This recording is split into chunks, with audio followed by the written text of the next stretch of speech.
민주주의가 훼손됐고요. 더 나아가서 국민들이 화가 나는 이유는 뭐냐면요. 물론 사건이 발생된 것도 있지만 그 처리하는 과정 속에서 굉장히 분노하고 있습니다.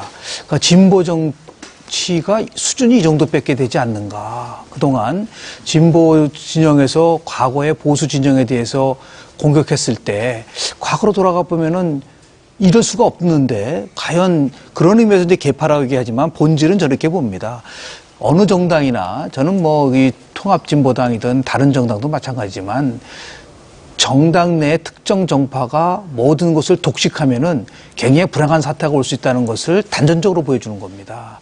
이것이 결국 이제 엄밀하게 따지면 이번 사건은 우리 조 교수님 말씀에 동의를 하는데 진보의 추락과 진화가 동시에 맞물려서 이루어지고 있다. 다시 한번 말씀드리면 반드시 한 번씩은 거쳐야 될 부분들. 오히려 어떤 면에서 보면 굉장히 잘 된 겁니다. 선거를 통해서 국민들이 그동안 몰랐었던 것을 다시 한번 깨닫게 되는 그런 계기를 마련했다는 면에서는 굉장히 긍정적인 것이고요.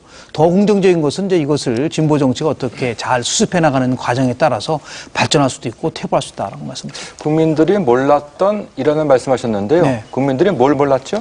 지금 많은 부분들 속에서 이제 뭐 나 후에 말씀 좀 드리겠지만은 진보 정당이 추구하는 여러 가지 가치 부분도 있지만 지금 이념적인 문제와 관련돼서요.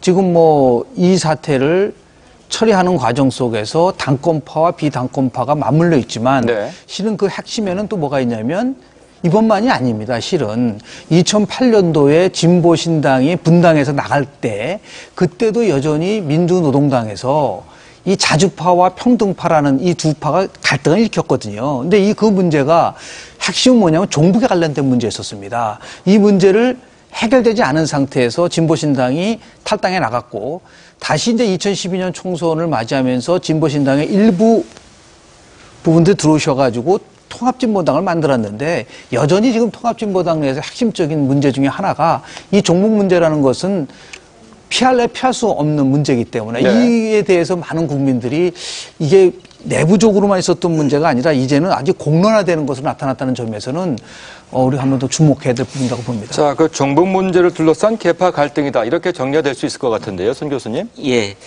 네, 저는 좀 그 문제에는 생각이 다른데요. 예. 사실 이번 이 통합진보당의 위기와 관련해서 종북 문제는 당내에서 이렇게 제기된 적은 없었고요. 반면에 이제 그 보수 또는 수구 언론이 그 문제를 집중적으로 부각했을 따름이죠.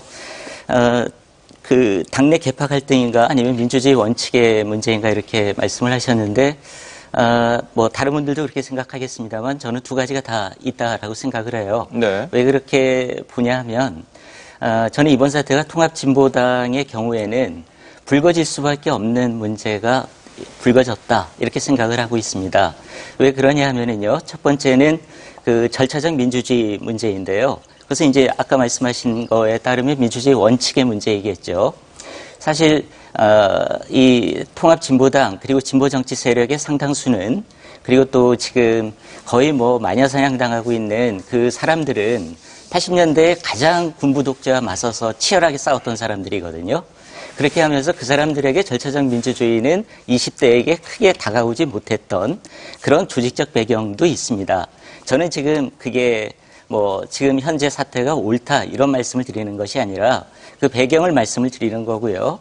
따라서 통합진보당의 그 핵심적인 세력들이 앞으로는 절차적 민주주의에 대해서 조금은 더 새로운 그런 시각을 가질 그런 계기가 되었다 이렇게 생각을 하고 있고요.